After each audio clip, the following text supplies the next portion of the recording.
Hello friends, मैं Deepika from overseas. Welcome back to my YouTube channel. आज हम इस वीडियो में बात करेंगे रिगार्डिंग यूएसए विजिटर वीज़ा। क्या आप अपना या अपने पेरेंट्स के विजिटर वीज़ा के बारे में सोच रहे हैं यूएसए का अप्लाई करने के लिए, और कहीं ना कहीं आपको 214B के रिजेक्शन का डर लग रहा है कि ये रिजेक्शन हमें मिल सकती है, तो ये वीडियो आप लोगों के लिए है। मैं इस वीडियो में आपको बताऊंगी जो यूएसए के 2025 लेटेस्ट ट्रेंड्स रह रहे हैं विजिटर वीज़ा के लिए, उसके बारे में, और कैसे आपको जो आपका सक्सेस रेशियो है उसके कुछ स्मार्ट टिप्स दिए जाएंगे कि कैसे आप उन्हें इंक्रीज़ कर सकते हैं।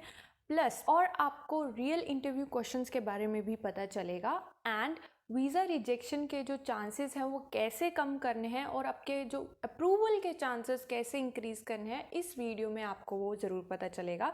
इस वीडियो को ध्यान से एंड तक ज़रूर देखिएगा और शेयर भी कीजिएगा जिन लोगों का भी प्लान हो रहा है आपके आसपास में, जान पहचान में, यूएसए के विजिटर। जो यूएसए का B1 B2 वीज़ा होता है वो बेसिकली एक शॉर्ट टर्म स्टे वीज़ा होता है जो कि पर्पसली टूरिज़्म, बिजनेस ट्रैवल या फिर फैमिली विजिट के लिए आपको दिया जाता है। जो शॉर्ट ड्यूरेशन होती है वो यूजुअली जो आपको अलाउ करती है वो है 6 मंथ्स के लिए वहाँ पे रहने के लिए। बट जो एयरपोर्ट पे इमिग्रेशन ऑफिसर होता है वो आपके इंटरव्यूज़ के बेसिस पे, आपके डॉक्यूमेंट के बेसिस पे डिसाइड करता है कि आपको कितनी देर का वीज़ा मिलेगा। आपको इस चीज़ का बहुत ध्यान रखना है कि ये एक परमानेंट स्टे वीज़ा नहीं है। मेक श्योर कि आपके इंटेंशंस बहुत ही क्लियर हों, आपके डॉक्यूमेंट्स में दिखें और इंटरव्यू में भी दिखे, जब जैसे भी वो सवाल पूछें कि आपको इंडिया वापस आना ही है। It's just a short stay for you to visit there. Okay, इसका बिल्कुल ध्यान रख। जो लेटेस्ट ट्रेंड बताते हैं हम उसके बारे में बात करते हैं कि 2023 2024 इन सब में रिजेक्शन हाई रहे हैं इसके, बट जो मेन रीज़न सबसे बड़ा रिजेक्शन का होता है वो है 214B।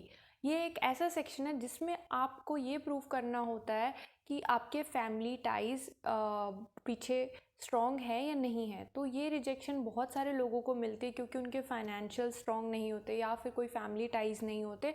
तो इस चीज़ का बिल्कुल हमें ध्यान रखना। और जनरली जो as per US state of department का जो डेटा है वो बोलता है कि ये रिजेक्शन सबसे ज़्यादा उनको मिलती है जिनका कोई रिकॉर्ड नहीं होता पीछे ट्रैवल का, जो फर्स्ट टाइम ट्रैवल कर रहे होते हैं, उसके बाद जो ओल्डर पेरेंट्स होते हैं जिनके होम टाइज इतने स्ट्रॉन्ग नहीं होते हैं, थर्डली जिनके वीक फाइनेंशियल होते हैं, स्पेशली जो लोग एकदम से डिपॉजिट कर देते हैं बैंक में, और उसके बाद अगर बैंक में डिपॉजिट भी कर देते हैं, और कई लोगों का तो शो बैलेंस जो होता है वो बहुत ही वीक होता है, वो डिपॉजिट तो छोड़ो, वो बहुत ही कम बैलेंस में भी अपनी वीज़ा फाइलिंग लगा देते हैं। तो हमें इन चीज़ों का बिल्कुल ध्यान देना पड़ेगा बिकॉज़ यूएसए है, ऑफ कोर्स कि हमें बहुत ध्यान से डॉक्यूमेंट्स देखने पड़ते हैं। ऐसे तो हमें हर कंट्री का यही देखना पड़ता है कि फाइनेंशियल्स अच्छे हों, ये वो वगैरह वगैरह, पर आप इसमें आपको इंटरव्यू को भी क्लियर करना होता है। You have to be really smart while answering आपको, क्योंकि आपके डॉक्यूमेंट्स के बेसिस पे क्वेश्चंस भी पूछे जा सकते हैं। तो आपको उन चीज़ों का एक्स्ट्रा ध्यान रखना पड़ेगा यूएसए के लिए। ऑलराइट, बात करते हैं कि क्या क्या आप गलतियां करते हैं जिसकी वजह से आपका रिजेक्शन जो है वो बढ़ जाता है। तो सबसे पहले बात करते हैं यूएसए। इसके लिए मैं आपको पहले ही बता चुकी हूँ, इंटरव्यू होता है, तो इंटरव्यू की वजह से चीज़ें थोड़ी सी एक स्टेप और क्रिटिकल हो जाती हैं और थोड़ी सी हमें उसे ध्यान से करना पड़ता है। क्योंकि सबसे पहला रीज़न तो रिजेक्शन का यही होता है ऑफ कोर्स कि जैसे मान लीजिए आपने अपने फाइनेंशियल्स नहीं अच्छे से दिखाए, आपके फाइनेंशियल्स वीक है, सडन डिपॉजिट है या बैंक बैलेंस ही लो है, तो वो एक रिजेक्शन का रीज़न बन जाता है। सेकंड ऑफ कोर्स कि आपके फैमिली टाइज़ नहीं है, आपकी जॉब नहीं है, आपके पास यहाँ पे कोई काम नहीं है, आपकी फैमिली डिपेंडेंसी कोई नहीं दिख रही है उन्हें इंडिया में, तो उनको लगता है कि यार ये बंदा क्यों ही वापस आएगा, he doesn't have any reason to come back to India.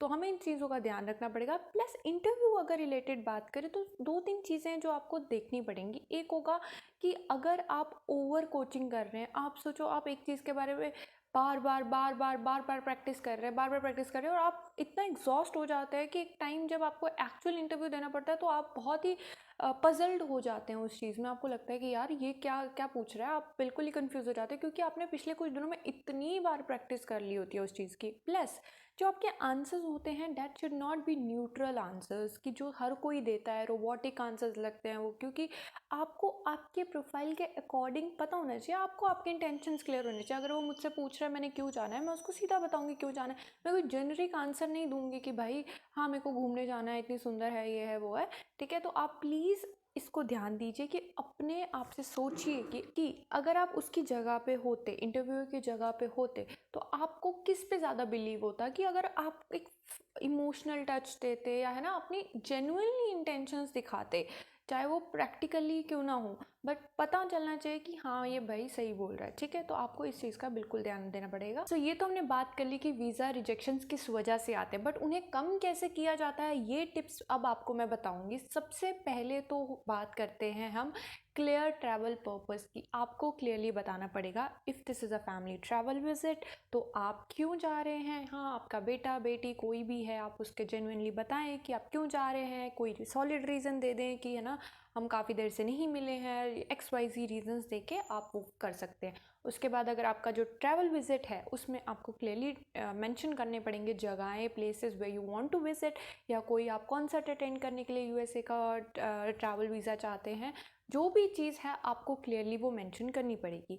Next comes home ties. जैसे कि आपको पता है होम टाइज आपको स्ट्रॉन्ग दिखाने पड़ेंगे, आपको दिखाना पड़ेगा कि मेरे घर पे पीछे ये एंड ये बंदे हैं जिनका I have to take care of, उसके बाद मेरी जॉब है, मेरा ये काम है, तो इस वजह से I am bound to come back to India. That is very legit reason to come back to India, ठीक है। Thirdly I will talk about clean financial records. Make sure कि आपके फाइनेंशियल्स अच्छे से हों, क्योंकि this is the main reason. So you can do one thing, आप 3 से 6 महीने अपनी बैंक स्टेटमेंट सही से बनाएं।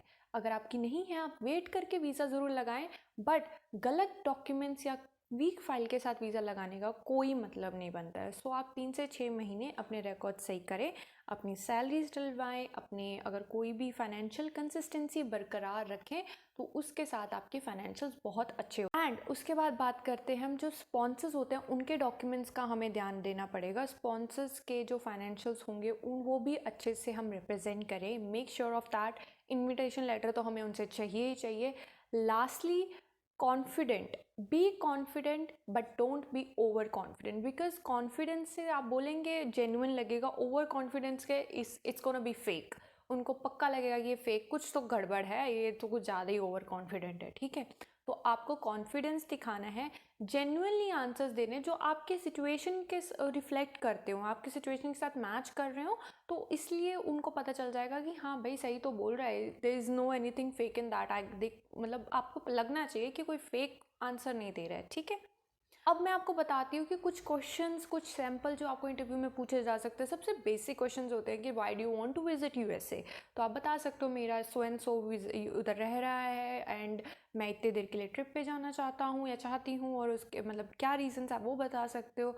उसके बाद हु विल स्पॉन्सर यू, आप बताओगे कि वो स्पॉन्सर कर रहे हैं, plus I have my own funds as well. अपने फाइनेंशियल्स दिखा दो कि ये देखो मेरे पास अपने भी फाइनेंशियल्स हैं, but they are also sponsoring me. तो उसके बाद they can ask you why do you what do you do in India. तो आप बता सकते हो कि मैं ये काम कर रहा हूँ इसकी वजह से, जो एंड आपको ये सारी चीज़ें जेन्युइनली अपने प्रोफाइल के अकॉर्डिंग ही बतानी है, ठीक है। तो अभी हम अगर रीसेंट ट्रेंड्स देखें US एम्बेसी के, तो अपॉइंटमेंट्स जो है वो मिल रही हैं फास्टर, तो हमें उस चीज़ को भी ग्रैब करना चाहिए। अगर आपकी प्रोफाइल सही है, आपके डॉक्यूमेंट्स पूरे हैं, स्पॉन्सरशिप है, सब कुछ है, तो आप आराम से अप्लाई कर सकते हैं और बिना किसी झिझक के इंटरव्यू भी क्लियर कर सकते हैं। और अगर आपको इसमें थोड़ी सी और ज़्यादा हेल्प चाहिए, प्रोफेशनल हेल्प चाहिए, तो आप हमारे दिए गए नंबर पे मुत्ती ओवरसीज़ को ज़रूर कॉल कर सकते हैं। सो ये था इस वीडियो में और सब कुछ US विजिटर वीज़ा के बारे में। और अगर आपको कोई भी इसके रिगार्डिंग क्वेश्चन है, आप लगा चुके हैं, आपकी रिजेक्शन आई है ऑलरेडी, तो मेक श्योर कि आप बहुत ही सेकेंड टाइम बहुत ही स्ट्रॉन्ग फाइल लगाएं, बहुत ही सॉलिड रीज़न दे दें अब रिजेक्शन की जगह पे, ठीक है। तो इन सब चीज़ों के लिए you can call us any time. Thank you so much for watching our video. Bye.